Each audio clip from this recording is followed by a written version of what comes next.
We had a team come up from the audiology department, and we put headphones on him. And I talked into a microphone, and I said his name, Ikaika, and he turned, and he looked at me for the first time because he could hear me. Oh my gosh, he heard me call his name.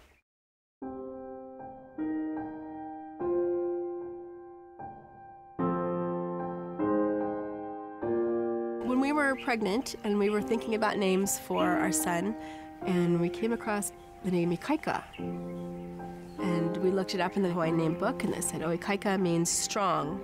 And we didn't realize that he would need that name to be a strong, powerful warrior.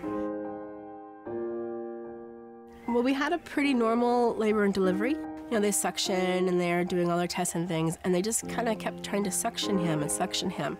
And I got to see him for a little bit, and then they just sort of whisked him away and tried to clear his airway.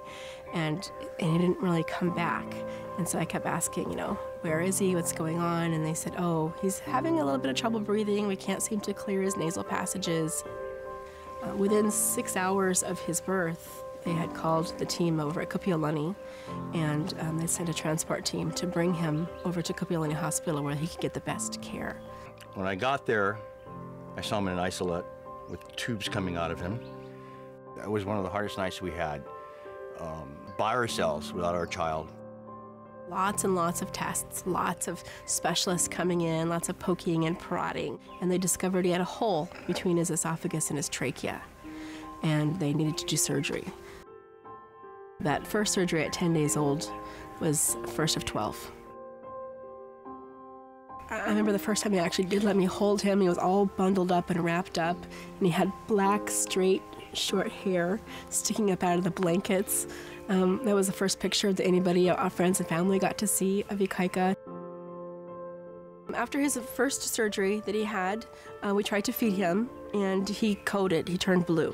So they put a G-tube in, and that was his second surgery.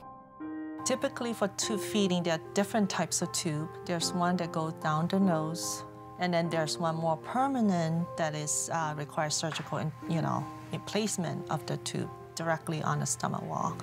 We had more tests done and discovered he had a couple breathing issues. He had one of his vocal cords, your vocal cords move like this, and one was not moving in only one side. And sometimes that would collapse, and then he couldn't breathe and catch his breath, and his heart rate would go down, and it was pretty scary.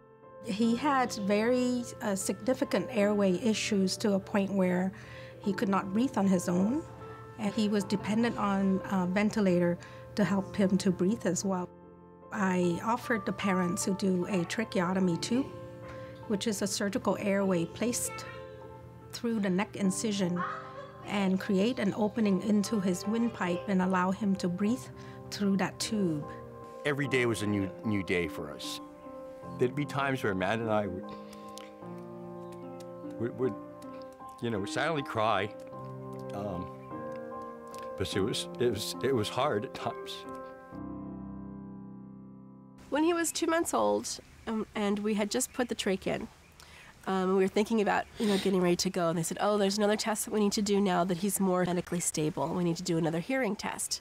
And that's when we discovered that he had a moderate to severe hearing loss. He cannot hear speech if people talk in the normal conversational level like this.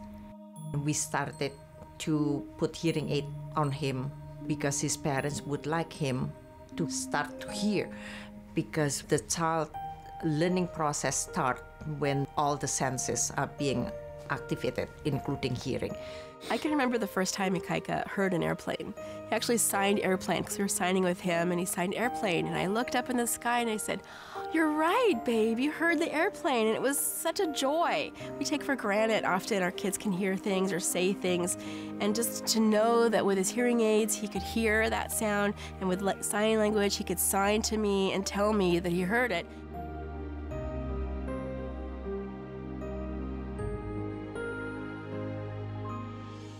Well, when you come home from the hospital, that's not it. Being medically fragile says that this child can go home, but there's always the chance, one moment they can be healthy and strong, and the next moment they could be down coding blue and you're back in the hospital again.